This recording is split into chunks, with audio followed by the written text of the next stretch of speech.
Welcome to Pindar Poetry. We hope you learned something new.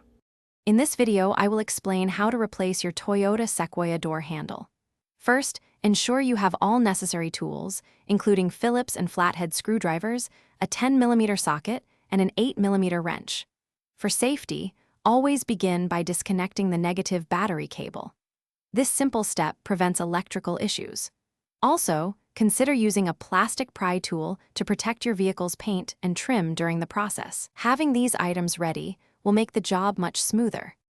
Next, we'll tackle the door panel. Start by carefully prying off any trim pieces, like the mirror cover, and remove all visible Phillips head screws. Then, using a door panel removal tool or a putty knife, gently release the clips holding the panel in place. Once the clips are free, lift the panel off and disconnect any electrical connectors for switches or lights. Set the panel aside where it won't get damaged. With the door panel removed, carefully peel back the water shield to expose the inner workings of the door. This allows you to reach the handle's connections.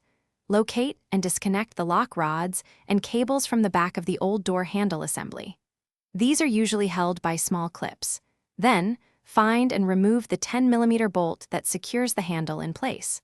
Once that's out, you can slide the old handle assembly out from the door. Now for the new handle. First, transfer the lock cylinder from your old handle to the new one.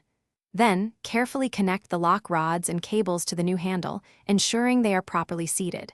Slide the new handle into position and secure it with the 10mm bolt. Once the handle is firm, reattach the water shield, making sure it seals correctly. Finally, reinstall the door panel, reconnect any electrical components, and reconnect your negative battery cable. Check the description for a link to Darn Tough Socks and other great deals. Thanks for watching.